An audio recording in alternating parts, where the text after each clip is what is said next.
Hi.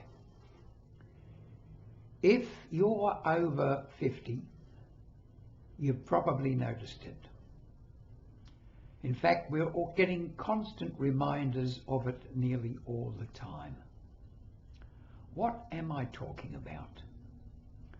Let's put it this way. When we are over 50,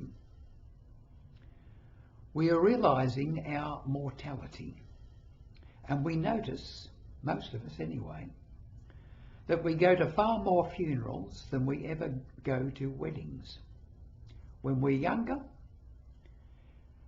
mortality is something we don't think about. The future always lies ahead. We're always going to weddings and enjoying life. And then all of a sudden, at some stage in our life, probably around our late 40s, although with many of us it's earlier, sometimes even in our 30s, we think, what's it all about? And that's when we start to become a little bit more philosophical about life. Only yesterday, another death occurred, close to home, but it wasn't a human. It was our dear old cat. We'd had her for 14 years. She got a dreadful injury.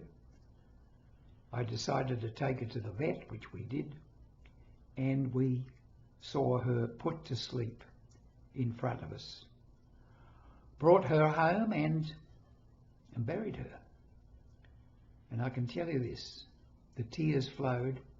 My wife and I were broken-hearted. And a lot of things we knew would change around our house, because now there's only 2 of us.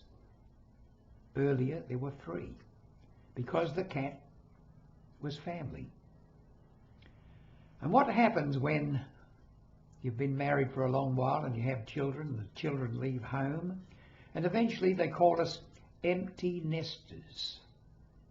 And when we become empty nesters, we have the opportunity to travel more, of course, generally, but often or not, we have a pet dog or a pet cat which has to be looked after. And this can often become almost a centerpiece of our lives. And it certainly did with us. So I know life will change for us here in this house we live in. We've decided we won't get any more pets, because if we do, they would outlive us. I turn 90 next year. My wife will be in her late 80s. It would be unfair to get a small dog or a kitten that's young. And of course, to get an old animal, well, we'd be back in the same problem, worrying about the animal's health. And so we've decided not to.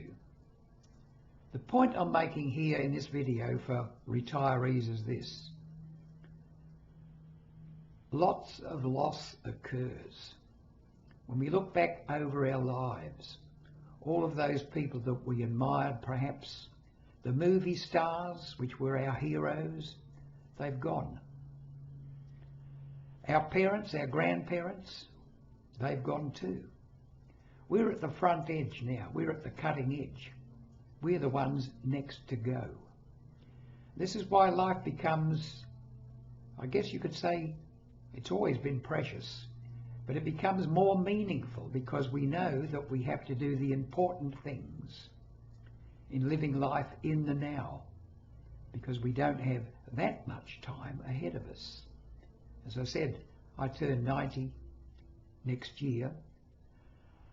I'd be an exceptional person indeed if I lived to 100. I can't see that happening. No. Your days are numbered, Arthur Thomas Ware.